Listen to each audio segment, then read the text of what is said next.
Hello everybody and welcome back to another episode of Dear Young Wife with myself, Chef Daniel Lurin, and the beautiful, talented singer, song actress. Song actress.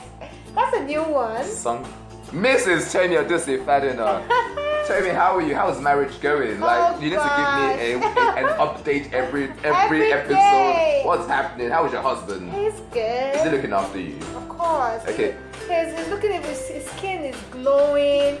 My skin is glowing too. Well, the reason why I asked if he's looking after you was because last week I got some messages about some dear young wife saying, Chef Daniel, you only ask if the wife is looking after the husband. You didn't ask if the husband is looking after. Yeah, exactly. I'm very, very sorry. I do apologize. Yes. Husbands, make sure that you look after your darling, young, dear wives. Old husbands, make sure you look after your darling, dear, young wives. Okay, it's very, very, very important. Okay, last week we spoke about hygiene in the kitchen, about making sure that you operate in a hygienic way. And ladies, I hope that you're doing it. Yes, I try to do it. And how was it? Were you able to clean once a week? Yes, I do that on Sunday. Why are you looking at me like on Saturday, sorry, not on Sunday. What day? Saturday morning. Okay. You know, I really try. Okay. You know, and what then did you clean? my kitchen. Yeah, tell me. The kitchen is a big place. You have cupboards, you have the storeroom. The cupboards. No, what actually is the place where you drain the plates. Okay, I realized that's a major attraction for cockroaches and all of that where stuff. the water goes into the exactly, tray. and then they give birth and all of that stuff there. So you always have to constantly clean it. And where you arrange your cups, like up there and all of that cabinet, stuff in the cabinet. Make sure it's dry before you put it in there. Well done. So and then your cutleries, your utensils, what you use, you know, those things. And then I used to do something when I make amala. You know, I'm a little bit good. The amala and the wekiri, so when I make amala and all of that stuff, you know, it's sometimes hard to peel off sometimes from the too. pot. Yeah. So I just soak it and all of that. And I also noticed that also attracts of course, you know, cockroaches it's and all stale of that. water. Yeah. So I have to find a way to clean my pot almost immediately. Perfect. You know, so that's why I'm like, okay, you know, I'll make sure that my amala doesn't burn, so that it doesn't stick too much on the pan. Well, there's also a technique with this amala thing that I use when I make amala, ladies and gentlemen. I use a non-stick pot.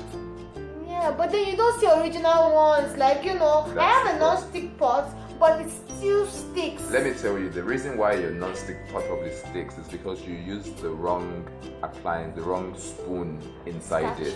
So you should, for a non-stick pot or pan, frying pan, you should not use an abrasive. So you should not use a metal spoon or fork to cook with it. It should be a plastic, because what you're doing is you're removing the layers that are meant to be the non-stick elements on the pot. So after you've used your metal spoon and you've scraped the stew for your husband to eat, you're scraping away all the coating of the non-stick as well. So if you have a non-stick pot, make sure that you don't use a metal object, a metal spoon or fork inside it, because it spoils it and becomes a very sticky pot. A sticky situation. Okay. So I'm very happy that you're able to clean your kitchen and you're following hygiene. Did you wear your hairnet when you were cooking for your husband? I will ask him. I will ask your husband. You forgot. Yeah, I haven't gotten my gear. Okay, so we need to get you your gear to make sure that you have your apron, your hairnet, and when you do your nails, you have to wear gloves. Especially when you're making like salads or maybe you're marinating meat and things like that. Yeah. It's not just for the fact of not the chemicals not going onto the food, but also for your own hygiene as well. Because you know the ladies, you know, you guys do the nail, some chicken fleshy that's not cooked will go inside it, and maybe when you finish eating the buffet or the chicken, you're like stick it in your mouth, and then the following day you may have food poisoning, which of the symptoms are diarrhea, nausea, headache, abdominal cramps, and then the first thing you do is eventual death. And it eventually could lead to death, okay? Because that's salmonella poison, it could actually kill you. And the first thing you do is you go to the pharmacy, you buy the Flagyl or the Imodium, and you know, these are things that you can prevent in the first place. It's not always about post treatment. Yeah. You should also do preventive management, things like that. So today we're going to talk about your fridge. I want to give you some advice on what you should keep in your fridge and your freezer. Yeah. So for me, the fridge is my friend, because I just go in there and I'm like, okay, what's in my fridge? What's in my fridge depends on what I cook and my mood for the day. So things I like having in my fridge at any given point in time, if you come to my kitchen, is you're going to find fresh fruit and vegetables. So things like tomatoes, green chilies, some tatashe, some carrots, some onions. These are almost like a basic ingredient for me. You also have things like spring onions. Obviously, you have your eggs, you have your milk, you have your butter. What else is in my fridge? I have some garlic. So I buy garlic in bulk and I peel it, crush it, grind it, whatever it is, blend it into a garlic paste. And I do the same thing for ginger. I have a ginger paste that I prepare, and I also have onion paste that I also prepare.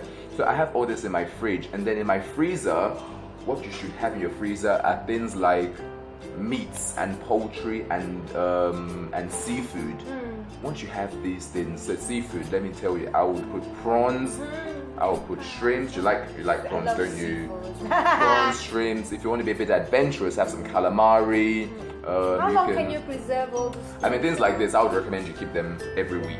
So you do a shopping maybe on Saturday, and then Sunday to Friday finishes, then you bring a new stock in. So don't keep things in your freezer for too long, obviously, because it's gonna freezer burn. There's also something called, you have frostbite. Yeah. Frostbite happens to food where you've kept it for so long, the light has been good, and you don't want things to then spoil where they lose taste and texture. You want it to remain fresh. I know a lot of you like fresh chicken, but you can also store chicken, because you don't have time to be going to the market every day to be buying fresh chicken.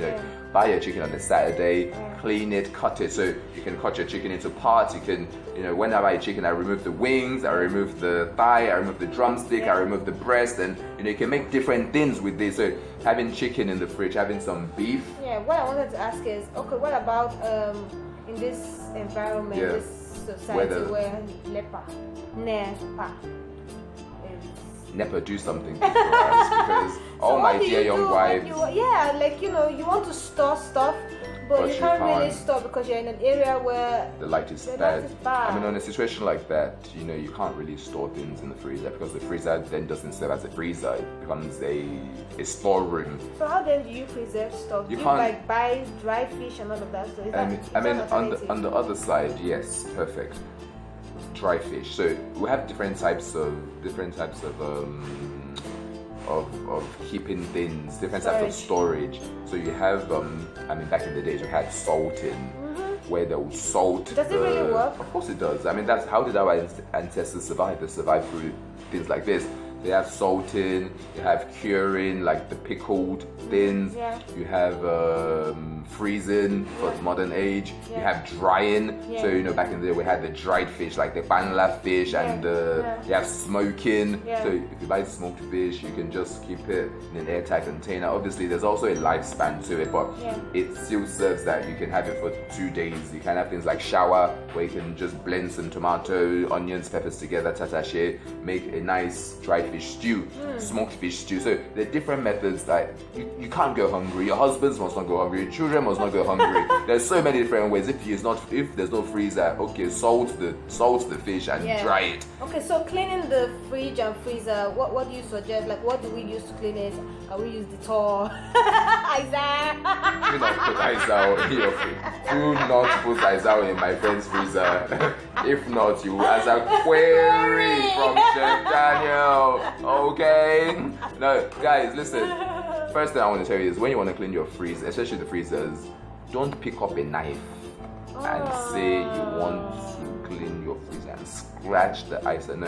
What you need to do is put your freezer off, let it defrost, transfer all the things in the freezer into a big cooler where the temperature will be controlled. Clean your freezer. Don't pour hot water into the freezer either. Don't use a knife. Just let it defrost gradually. And if there's any ice that's left over, get a wooden spoon and just gently tap the ice, let it break, let it dissolve, and you clean it properly. Use a not too strong chemical. There's so many different types of chemical available in the market these days. An antibacterial chemical is good enough. a washing up liquid is good enough. You dissolve it in, dilute it in water with a sponge, a cloth. You clean the insides and the outside. But when you clean the outside, obviously, when you clean it, make sure your freezers are off so you don't get electrocuted. Yeah. We don't want wow. the I've is seen it possible? Of course it is. I've seen people cleaning the freezers while the freezer has been on. I'm like, you want no, not in my presence, okay? You know, so you do things like that. Your fridge as well. Warm soapy water, make sure the fridge is off as well. Clean the insides in between the little cushion on the door. Yeah. You clean that because if you open it you see it's dirty. Yeah. Bring all the trays out, just clean I noticed everything. something Yes. in my friend's fridge. Cockroaches were in there. Yeah. I was like, How did they get in? Yeah, how is Okay. that? How does that happen though? I mean, some cockroaches like winter, they like the cold, but also with the whole lighting and things like that, where there's so much fluctuation, cockroaches want to find a place where it's like an ambient temperature, like a body temperature, where they can obviously lay their eggs and multiply Really? and all that. Of course, yeah. So just make So sure. they can lay their eggs in your fridge. Oh, didn't you see it? You saw Yeah, it I now. saw it, but I was wondering that how What was it doing in the? no, how would they survive? Yeah, because the fridge wasn't probably too cold. And I've seen some cockroaches inside the fridge when the fridge was cold. But you know, it's not the ideal temperature for them when the fridge is actually serving between 1 degree and 4 degrees Celsius. It will be a bit uncomfortable for them. But once the light is not balanced, the fridge will not be at the right temperature it should be at.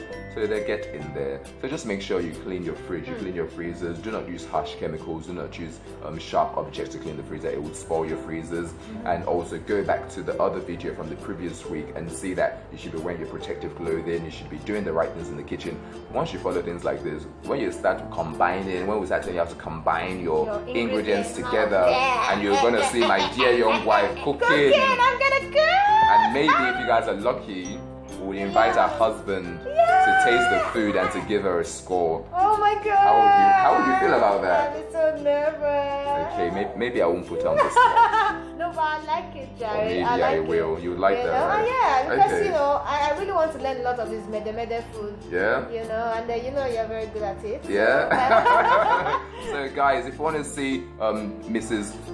Tomi Fadina. Odusifadina's husband on the show, any questions you have for us, any queries, any suggestions you have, if there's any topic you want us to talk about, please drop your comments below.